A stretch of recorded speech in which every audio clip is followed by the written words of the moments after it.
조갑제닷컴 시청자 여러분 안녕하십니까. 문재인 대통령이 11일 이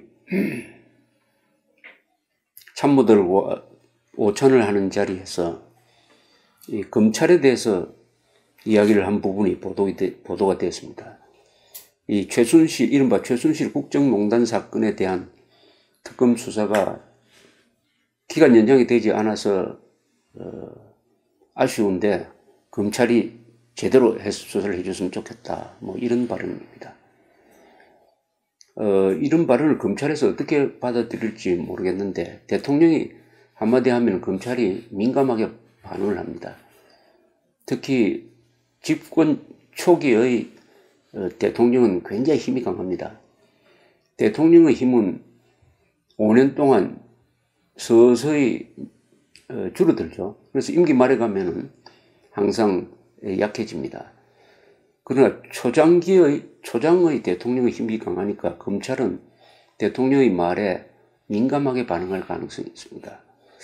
그런데 이른바 최순실 국정농단 사건은 검찰이 수사하고 특검이 수사하고 특검을 이어서 또 검찰이 수사를 해서 박근혜 대통령을 지금 감옥에 보내놓고 지금 재판이 한참 진행 중입니다. 이것을 다시 수사를 한다? 더 수사를 한다? 이게 과연 가능할지 제가 좀 난감한 생각이 듭니다. 이 조국 교수 출신인 조국 민정수석은 민정수석이 검찰에 수사 지휘를 하면 안 된다. 뭐 그런 말을 했다고 하는데 그건 너무나 당연하죠. 민정수석이 검찰을 수사 지휘해서도 안 되고 대통령이 해서도 안 됩니다. 특정한 사건에 대한 대통령의 수사 지휘는 사실은 위법적 문제가 있습니다. 역대 대통령이 다 그런 위법적 행동을 한 건 사실이에요. 엄정 조사라든지 어떤 사건이 예컨대 세월로 수사를 할 때 대통령이 직접 나와가지고 검찰이 열심히 하고 있는데 또 엄정 수사를 하라 하면은 무리한 수사로 갈 가능성이 많습니다. 세월로 사건으로 한 150명이 구속되었지만은 상당수가 재판 과정에서 무죄를 받았습니다. 무리가 있었다는 거죠. 그런데 이 과잉 수사로 보는 이 최순실에 대한 인민재판이고 박근혜 대통령에 대한 인민재판이고 마녀사냥이라고 우리 애국 시민들이 태극기를 들고 그렇게 외쳤던 이 사건을 다시 더 수사를 한다? 이게 어떻게 진행될지 그렇습니다. 대통령이 되면은 유혹을 받는 게 있죠. 권력을 행사하고 싶어 하는데 대통령의 권력은 인사권, 수사권, 예산 편성권 뭐 이런 것에 몰려 있습니다. 특히 이 검찰은 사람을 잡아 넣을 수 있는 권한을 가지고 있으니까 실질적으로 가장 강력한 권한입니다.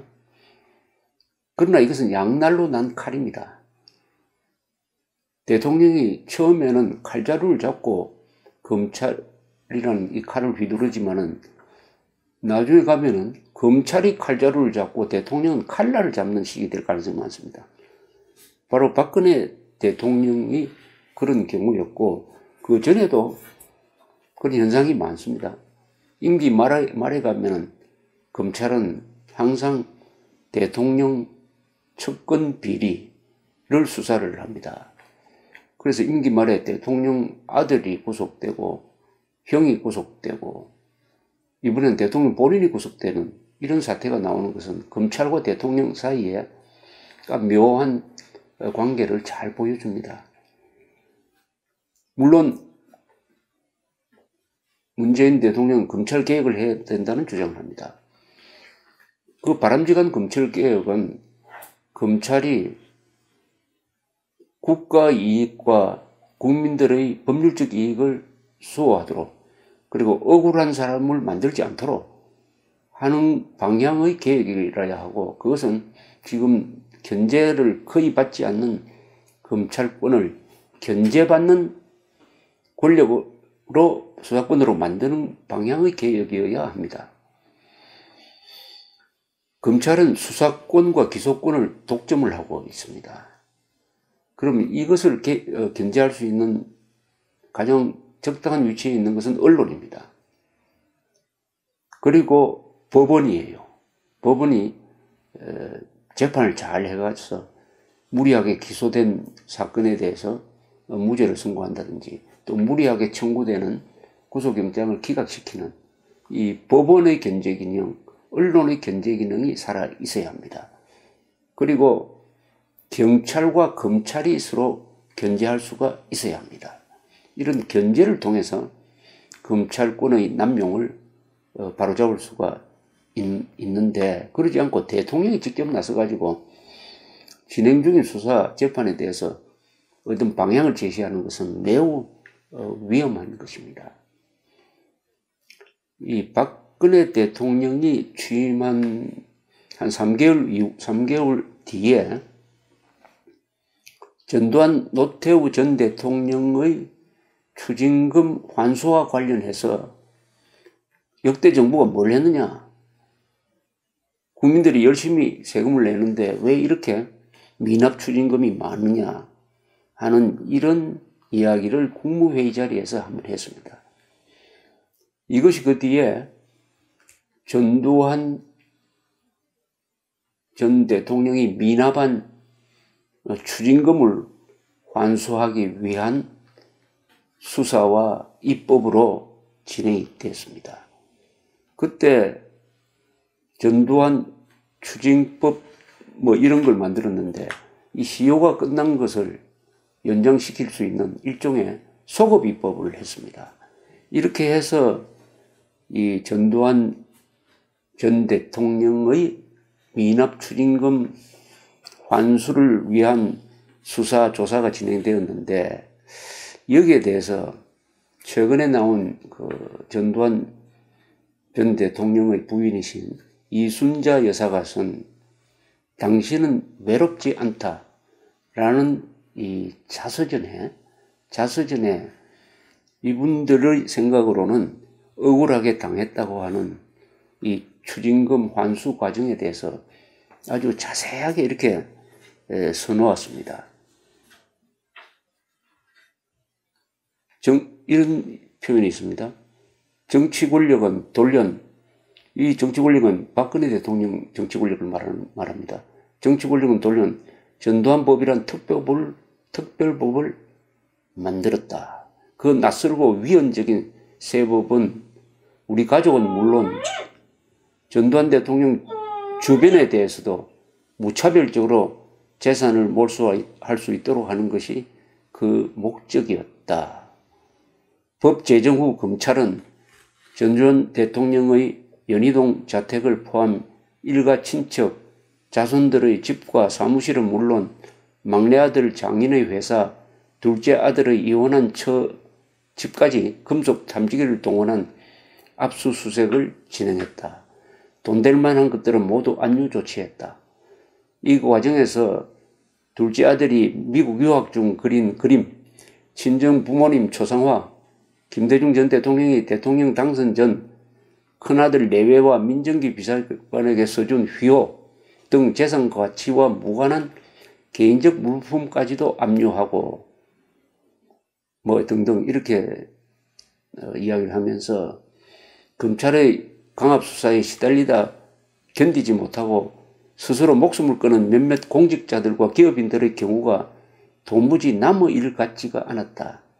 그래서 자신도 극단적인 생각도 한번 해보았다. 생을 포기할 뻔했다. 이런 표현까지 쓰고 있습니다. 그렇게 해서 이 전두환 전 대통령 일가 친척 재산 압류 과정에서 많은 무리가 있었던 것인데 이것이 박근혜 대통령의 말 한마디로 해서 파생된 일이었다. 이렇게 보면은 대통령이 특정한 사안에 대해서 이 검찰을 향해서 어떤 방향을 제시하는 것은 얼마나 위험한 것인지 신중해야 된다. 이렇게 생각을 합니다. 박근혜 대통령이 2002년에 대통령에 출마할 결심을 하고 그 사람을 전두환 전 대통령한테 보내서 협조를 요청을 했다고 합니다.